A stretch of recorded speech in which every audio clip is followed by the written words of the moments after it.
మూసీ నది సౌందర్యకరణ గురించి నార్సింగి టు నాగోల్ వరకు లెఫ్ట్ అండ్ రైట్ ఎన్ని ఇల్లులు బఫర్ జోన్లో ఉంది.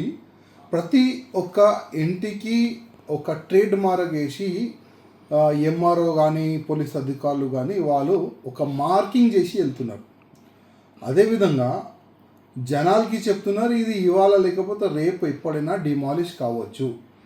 ఈ మాట చెప్పిన తర్వాత చాలా భయంలో ఉన్నారు జనాలు ఏమంటున్నారంటే మేము ఇక్కడనే పుట్టినాం, ఇక్కడనే పెరిగినాం, ఇవాళ ఈ మూసీ సుందరీకరణ ఆలోచన ఎందుకు వచ్చింది? ఇన్ని సంవత్సరాలు మీ గవర్నమెంట్ ఉంటే గతంలో, కానీ ఇప్పుడు ఎందుకు వచ్చింది? దాదాపు 50 years 60 years నుంచి అక్కడ జనాలు ఉంటున్నారు.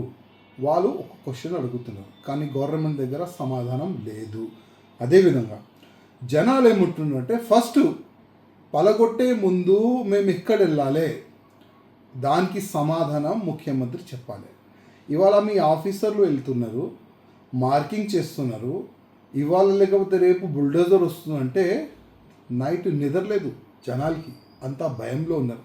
ఇప్పుడు నా నియోజకవర్గంలో కూడా దాదాపు చంద్రకిరణ్ బస్తీ నుంచి సిబిఎస్ వరకు కొన్ని ఇల్లులు ఉన్నాయి.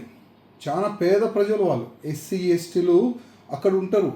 వాళ్ళు భయంలో ఉన్నారు. నాకు ఫోన్ చేస్తున్నారు, అన్న ఏం చేయాలి, అసలు మేము బతకాలా చనిపోవాలా, మా ఇల్లు లేకపోతే ఈ బతుకు ఎందుకు, ఆ విధంగా నాకు ఫోన్లు చేస్తున్నారు.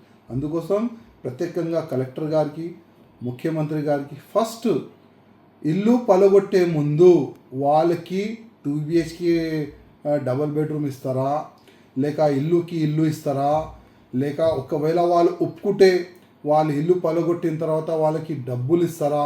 ఫస్ట్ ఇల్లు పలగొట్టే ముందే మీరు మాట్లాడాలని నేను కోరుతున్నాను కలెక్టర్ గారికి, అదేవిధంగా ముఖ్యమంత్రి గారికి. లేకపోతే మాకు పవర్ ఇవ్వండి, మేము మాట్లాడతాం మేము వాళ్ళకి హామీ ఇస్తాం. కానీ మాకు పవర్ ఇచ్చే ముందు ఫస్ట్ మీరు ఒక మీటింగ్ పెట్టండి ఎమ్మెల్యేస్తోని, ఈ సిటీ ఎమ్మెల్యేస్తోని మీరు మీటింగ్ పెట్టండి. నార్సింగి టు నాగోల్ వరకు ఎన్ని ఇల్లు, దాదాపు 26,000 ఇల్లులు మధ్యలో వస్తున్నాయి, అన్నీ పలగొడతామని మీరు చెప్తున్నారు. ఈ 26,000 అంటే నార్సింగి టు నాగోల్ వరకు ఎన్ని ఎమ్మెల్యేస్ వాళ్ళతో ఒక మీటింగ్ పెట్టండి, జనాలతో ఒక మీటింగ్ పెట్టండి, వాళ్ళకి అవగాహన వచ్చేలాగా మీరు ఒక హామీ అయినా ఇచ్చండి, వాళ్ళకి ఒక మాటలు మాట్లాడండి. దాని తర్వాతనే ఆ ఇల్లులు పలగొట్టాలి, ఆ డిమాలిష్ చేయాలని నేను ముఖ్యమంత్రి గారికి కలెక్టర్ గారికి కోరుతున్నాను. అసలైన తొలి వెలుగు. ఫాలో వాట్సాప్ @తొలి వెలుగు official.